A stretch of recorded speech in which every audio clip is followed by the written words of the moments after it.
The House voted today to approve another short-term spending bill, despite a revolt by more than 50 fiscal conservatives. If approved in the Senate, the bill would avert a federal government shutdown at least for 3 more weeks. So, just when will the Tea Party demands for long-term, deep spending cuts finally be heard in Washington? Joining the Kudlow call to action tonight, 2 Tea Party favorites, freshman Senator Rand Paul of Kentucky and Mike Lee of Utah. Gentlemen, thank you very much.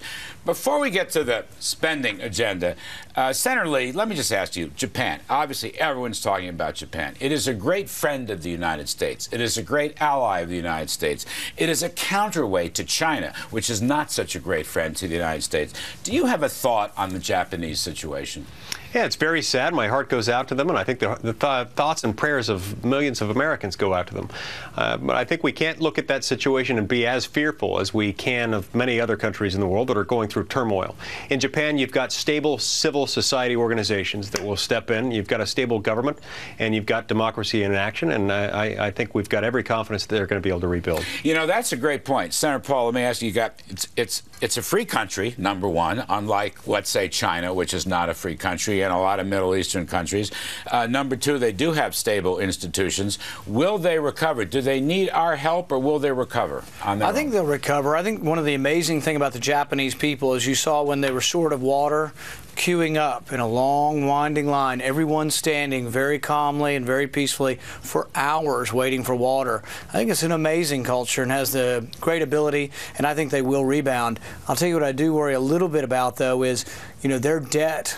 Their debt problem as a percentage of their GDP is nearly 200%, approaching 200%, and then they're going to have this big hit of all the spending they're going to need.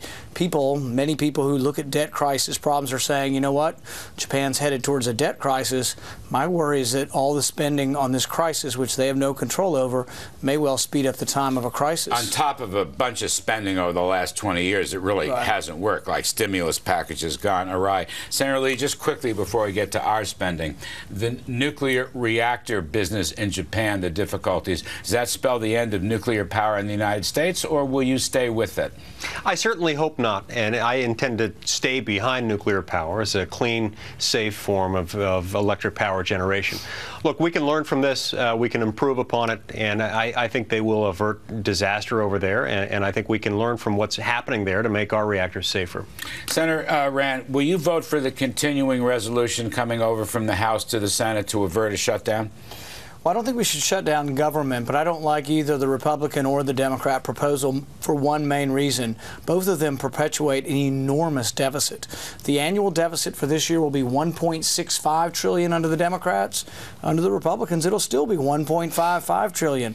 I didn't come to Washington to vote for deficits. I came to Washington to try to balance the budget, cut federal spending, and people at home don't understand what's going on. Up here, they think, oh, we could never cut $500 billion. At home, when I tell them I want to cut $500 billion, they say, that's only a third of the problem. We want you to cut more. You believe we could cut $500 billion? Absolutely. Across the board? We have a bill that'll do it.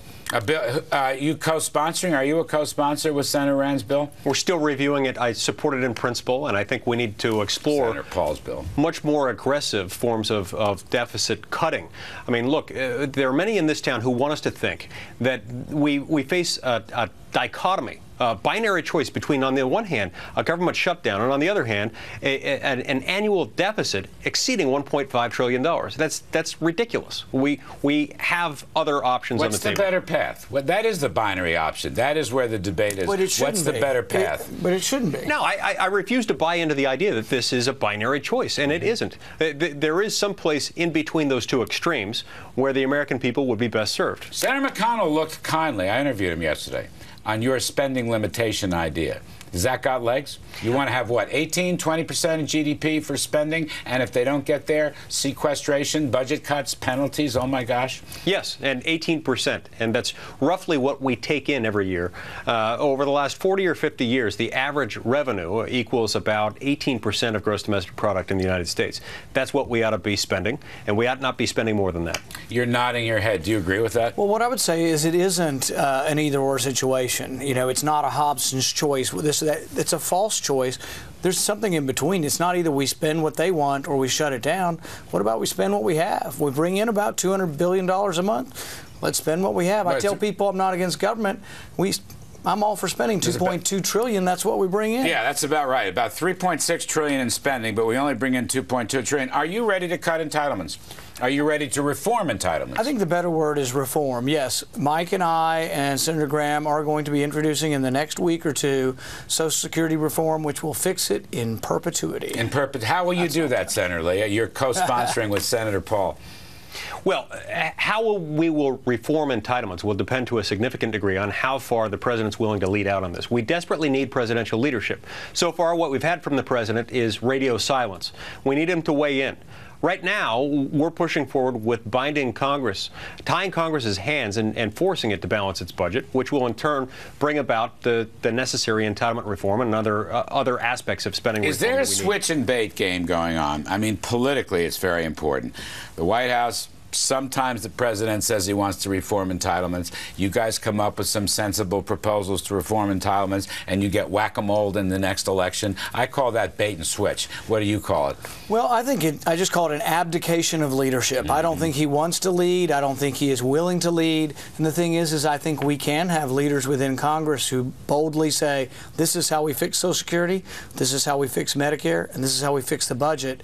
The numbers are out there. It's very doable. Someone just needs to be brave enough to do it. All right, gentlemen, with much regret because of the Japanese news, I've got to get moving. I appreciate your coming on, Senator Rand Paul, Senator Mike Lee. Thanks to both of these gentlemen, two Republican Tea Party members. Now, folks, feel